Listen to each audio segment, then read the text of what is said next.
Welcome back to the channel and welcome back to another UFC fight prediction video. In this video, I'll be predicting the four card of fights for UFC Fight Night, Song versus Simone. So without further ado, let's get to our first fight on the card. So in our first fight, we have in the women's bantamweight division, we have Haley Cowan versus Jamie Lynn Horth. And how I see from right here is I'm going Haley Cowan. Not with a whole lot of confidence at all here, but I'm going Cowan here. I don't see no great reason to jump on any side here. I just feel like a lot of people just kind of leaning against Haley Cowan more than anything, just to lean against her more so than Jamie Lynn Horth being this and being that. So yeah, the reasons I'm leaning to Haley Cowan is she's been at 135 longer. Matter of fact, she missed weight just now, so she's the bigger fighter. She's the bigger fighter. She's been fighting at 135. She barely makes 135. And she's the younger fighter. I think she's like 30, 31. Jamie Lynn Horth is 33, so Horth is older. She's more accustomed to flyweight. This is her 35 debut in her whole career, so it's not like she fought a fight once before at 35. This is her first fight at 35. She's making her first fight at 35 versus a fighter who has a couple fights at 35 now. Missed weight. And, her best accolade is beating Lupita Godinez twice in the amateurs, and Lupita Godinez is a strawweight. I think she fought one fight at flyweight and she lost against a mediocre flyweight. Came up short against a mediocre flyweight. So her best work has been at strawweight. So yeah, it's kind of a hard sell for me to go Jamie Lynn Horth. The best sell is just to avoid this fight in total, or maybe just go to decision or something. But yeah, I'm going Haley Cowan. She's the younger fighter. She's more accustomed to this weight class. She's more experienced in the UFC, and I'm not really impressed with anything that Jamie Lynn Horth has done, and there's really no tape on her, so everything about her is speculative, whereas we at least got actual tape and footage on Haley Cowan. Win, lose, we got footage on her. And again, also another thing, these fighters that have been debuting with a little bit of hype have been failing pretty miserably lately, so I'm just liking everything on Haley Cowan's side. Not with a whole lot of confidence, but she's the truer 135er. She does have the experience in UFC, the experience at this weight class, and she has the actual tape and footage on her. So I'm going to take her to beat the older fighter in Jamie Lynn Horth. So in this one, I have Haley Cowan via decision. Now to our next fight, we have in a catchweight bout at 140 between Newson versus Marcus McGee. And how I see from right here, I'm going Newson to beat McGee. McGee seemingly like a pretty one-dimensional fighter for the most part. I mean, he got all the dimensions, but you know what I mean? Like, he really isn't a big threat as far as offensively submitting on one. He's pretty much a liability on the ground once he hits the mat. He seems to be the more fluid striker. But all that really means nothing when you really ain't fighting nobody. Everybody you fought has been beyond mediocre. And you yourself has yet to even prove that you yourself aren't mediocre. So I can't really even get behind McGee just for such a weak reason. Newson, I feel he's fought only pretty solid competition as far as that he lost to. He had that one loss to Randy Acosta, where I feel like a lot of people are holding against him. But if Randy Acosta catches you, he can put you out. He caught him with a head kick. It's not like he caught him with a jab. He got knocked out from a jab, not an overhand. I mean, those overhands and haymakers are big shots, but to get caught with a well set up head kick is about, more likely to knock you out cold than any single strike. Just about any single strike. So that's one of the most high chance of knocking you out your senses is a perfectly timed head kick. So I don't really say nothing about his chin. I feel like he's durable enough, and I feel like he's more experienced, more tested, and I feel like that experience should come through. Also, the recent him recently getting his black belt like 2 years ago, I think that will come into effect, especially going over for a guy that's largely one-dimensional. I feel like Newson should be able to mix it up, maybe touch him with some power, then look the level change, drag him to the mat. Just show that experience, and then I think tap him out early, second round. So in this one, I have Newson via second round submission. Now to our next fight, we have in the women's bantamweight division, we have Stephanie Edgar versus Irina Alexiev. And the high season right here is Alexiev was very aggressive. She hasn't fought no one and already suffered a loss. Stephanie Edgar is a decorated judoka, and I think it's gonna be a case. Irina Alexiev, she's very aggressive. She'll throw and swing some swing hooks and swing and just swing and bang. And then when she's all aggressive, a lot of times she ends up falling in the clinch. And that's just a bad tendency. That's what happens when you swing wildly and don't really pick your shots. You end up falling in the clinch. And going with a high-class judoka like Stephanie Edgar, I'm about to say judoka twice. And matter of fact, I was about to change her name to judoka. But when you go in with a high-level judoka like Edgar, you end up falling in the clinch. She will throw you on your butt and then she'll snap your arm up. And I think that's exactly what happens. I think Alexiev comes in aggressive, swinging. Maybe they both kind of picking shots well. Well, really, Edgar picking shots well. Alexiev just kind of waiting for a moment to come in like she's doing jump rope and then start swinging wild and trying to close that gap. And then she falls in the clinch. Edgar tosses on her head and snaps up her arm, or maybe at least one snap, at least one takedown. And then maybe Alexiev was able to aggressively get back up. Then do the same exact thing, rinse, repeat, get thrown on her head again, and then get her arm snatched up that second time she's thrown down. And get an arm bar, yeah. Get arm barred. So in this one, I have Stephanie Edgar via first round submission.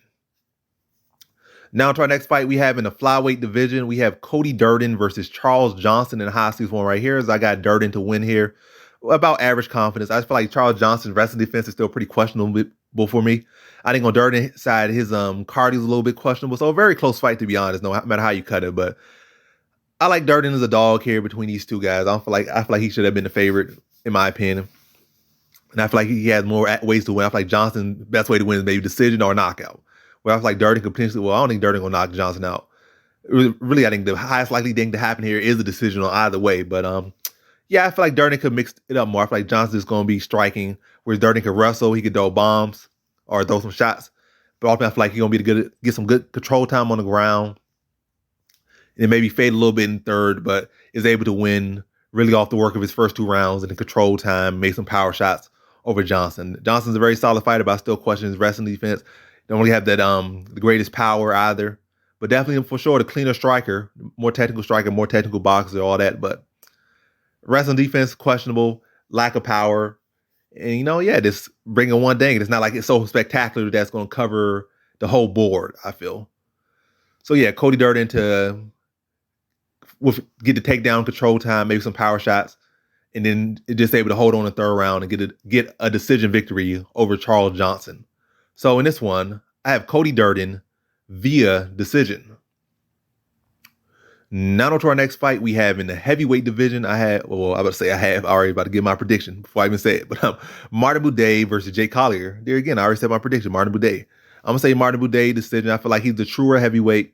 And he has a good style. He has a good serviceable style for, the level he's at. You got Jay Collier, who's like a former light heavyweight, really probably could have been a middleweight. Went to all-you-can-eat buffet, and, that was his training camp for a couple years, so he could come up to heavyweight. Now he's just a chunky boy at heavyweight. I mean, the skills are there from like a smaller guy's skills are kind of there. With like a mediocre kind of smaller guy's skills, not like a spectacular smaller guy's skill, but like a mediocre light heavyweight, mediocre middleweight. But he brings those skills up to heavyweight. And yeah, I just think Martin Buday just going to blanket this man. I think he's going to wall install him and just use that, the truer heavyweight size on him and look to just pin him against the cage and pot shot him and not really give Collier that space to move and just really have him carrying his weight through the large majority of the minutes of this fight. And it's not like Collier is no big puncher. It's not like he's no great grappler or anything. I feel like Buday should be able to address the grappling. Anything that Jay Collier brings. I don't feel like his striking is so much more technical. I don't feel like his grappling is so much far ahead. I think the biggest advantage is the fact that Buday is the bigger fighter and he knows how to use that size, especially on a smaller guy. And I think he'll use that and grind out a wall install, foot stomping, belly punching decision over Jay Collier. So in this one, I have Martin Buday via decision. Now to our next fight we have in our first fight on the main card. We have in the welterweight division, we have Josh Quinlan versus Trey Walters. I would say Walters. Trey Waters, not Walters. Trey Waters. In high season right here, I'm going like low confidence Trey Waters. I like his height. I like his reach. I like his offense. I don't like his the way he drops his hands. I don't like his defense. But that so far hasn't been paid. Hasn't been made to pay for it. I think Quinlan overall is the more fundamentally grounded fighter. So like where his defense not too his defense is pretty sharp. He's not really dropping his hands as much. Like I said, I think Waters' offense is definitely more lethal, but I don't like his defense. But I'm leaning the Waters to low confidence. I like his height and reach. And I feel like in this one, he's actually going to be able to use his own weakness to his advantage. I think it'd be a good scrappy fight, going back and forth. I think Trey Waters early on, being the longer man will get to his shots first and be touching Quinlan a bit. Then eventually Quinlan will start to use his defense more, getting on the inside, land some good shots on Trey Waters as he's dropping his hands. And then eventually I think Quinlan gonna start to come in and expecting him to drop his hands, and which he will, and they already gonna be kind of low. and kind of try to bite on something, probably try to catch him with something. Now I think Trey Waters is going to pull, counter, crack him, hurt him, then finish him off. Be a very back and forth, exciting fight. But I think Trey Waters cracks him with that pull counter and then turns it up on him and get him out of there like mid, late second round. So expecting an amazing fight. Low confidence for sure, but I'm going Trey Waters here, the dog. So in this one, I got Trey Waters via second round TKO. Now to our next fight, we have in the heavyweight division, we have Waldo Cortez Acosta versus Marcos Regario de Lima. Going like, what I say lower average? Either way. Lower average confidence here, Marcos Regario de Lima to beat Waldo Cortez Acosta. I feel like everything Regario de Lima has been doing lately warrants him being picked to win this one. It really should be high confidence with the merit of the work he's done, but I think the styles are a little bit scary because Waldo Cortez Acosta seemingly has a decent gas tank and can put a good work rate through 3 rounds. Whereas like, even though Marcos Regario de Lima now is not a guy that just dies after 2 minutes of fighting and he can go 15 minutes, he's still not necessarily a high-paced fighter. He's still a very low-paced fighter, still not a cardio machine by any standards, but he can go 15 minutes. He can do what needs to be done, but still, it's not like he has a fast pace or a high pace or high activity route.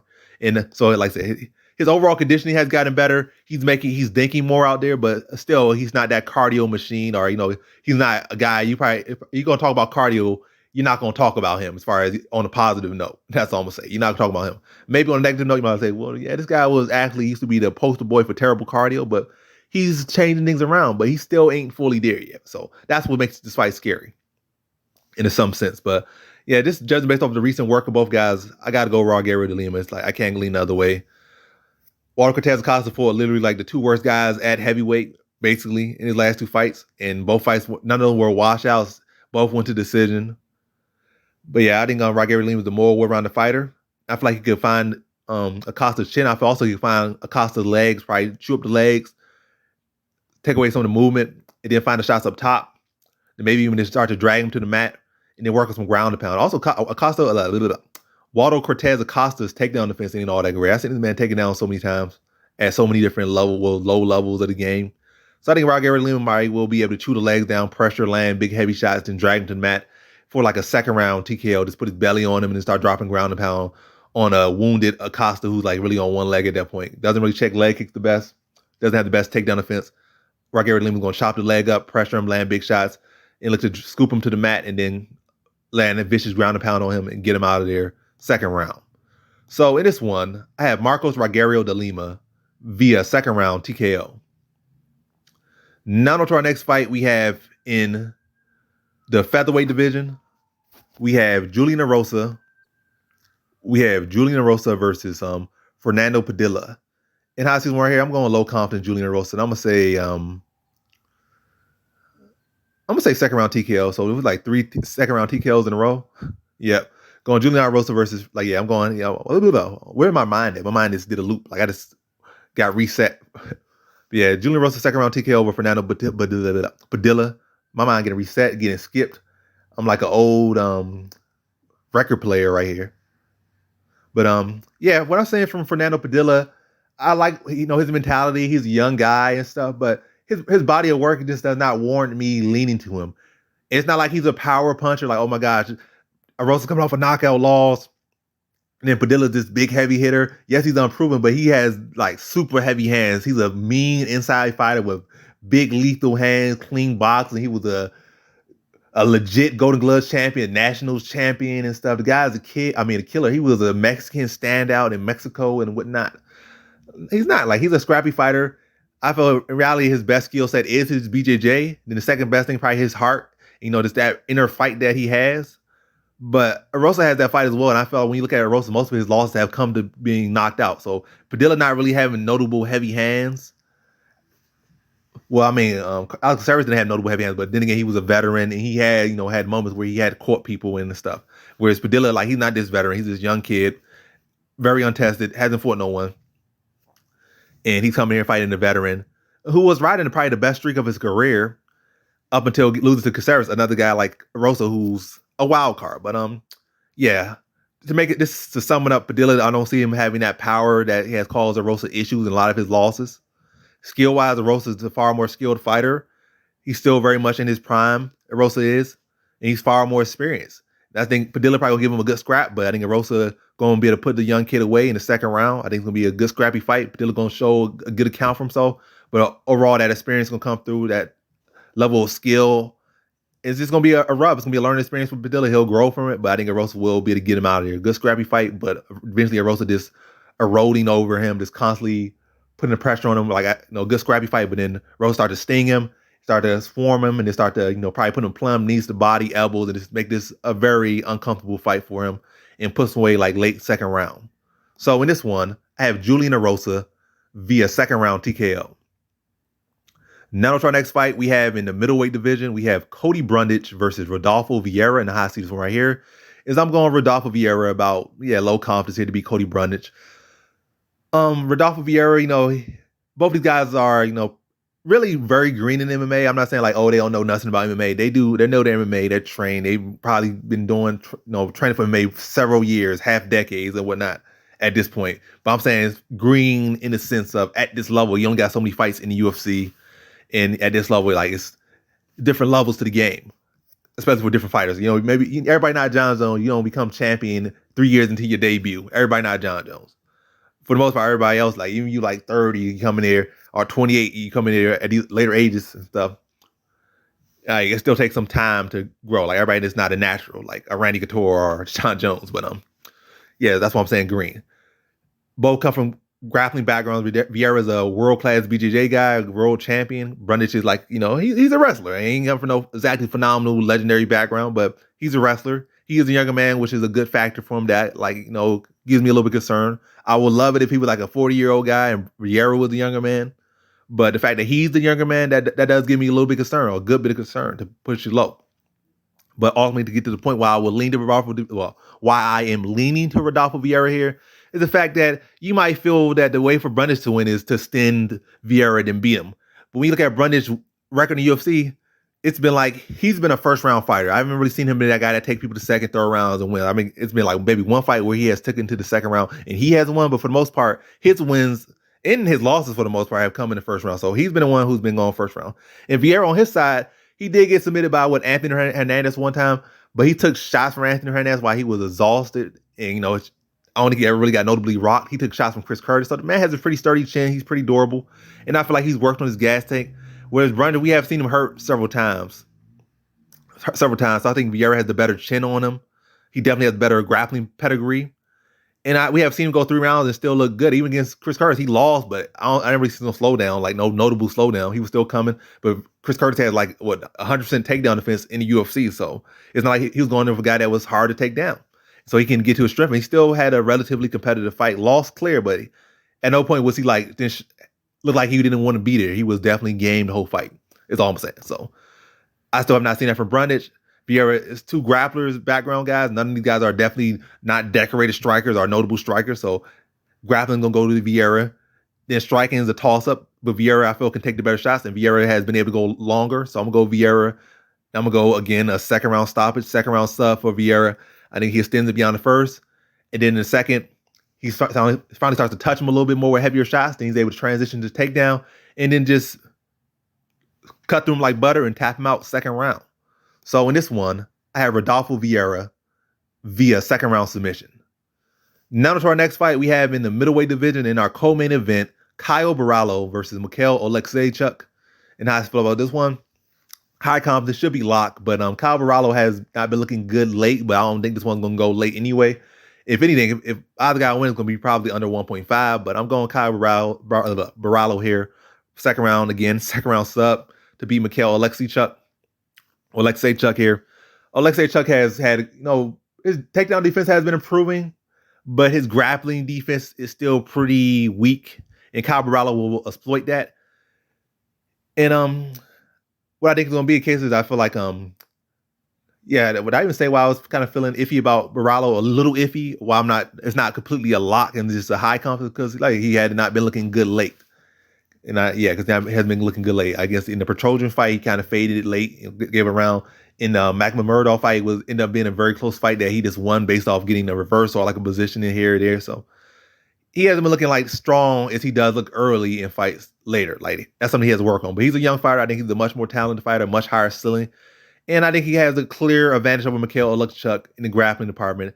And I'm thinking he'll be able to pick the shots well, go into a little karate style, probably do some little teep kicks out there, front kicks out there, and then make Mikhail Alexiev have to overcommit, swinging some shots or looking for big power shots, then level chain, put him on the mat. Probably gonna need a couple takedowns to really flatten Mikhail Alexiev out there, but I think he'll have enough energy. Like I said, he's pretty amazing for like a round and a half, but I feel like that other half he needs to work on. So for that round and a half, I think he'll get it done and he'll be able to get those takedowns, probably like 2-3 takedowns.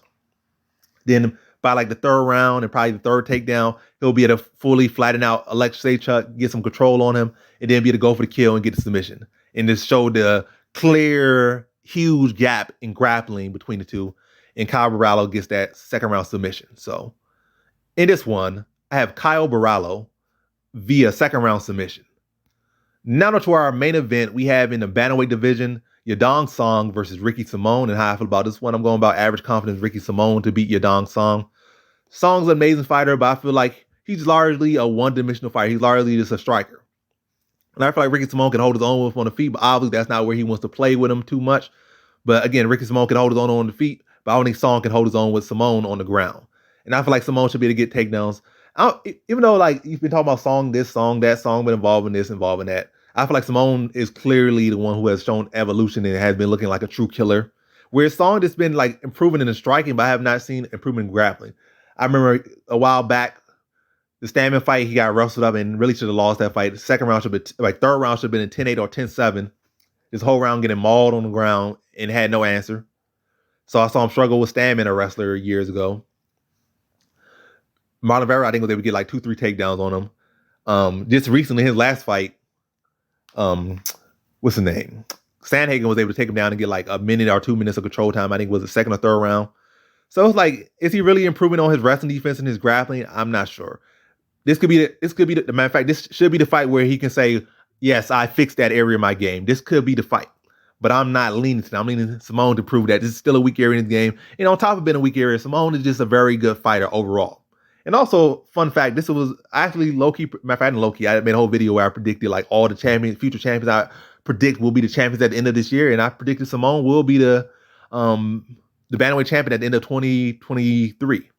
And, you know, rolling into 2024. But just a little fun fact there. But yeah, ultimately, I feel like Simone can't hold his own with Song on the feet, but Song can't hold his own with Simone on the ground.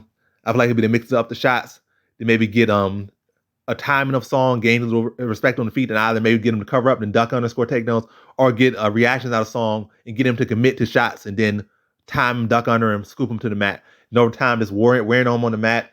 And we have seen him show good wrestling cardio, be to go for like, 8-10 takedowns, or will score 8-10 takedowns in some of his recent fights. So I feel like he got a good conditioning for that as well. I'm going to say like a third round submission for Ricky Simone. Just mixing up well.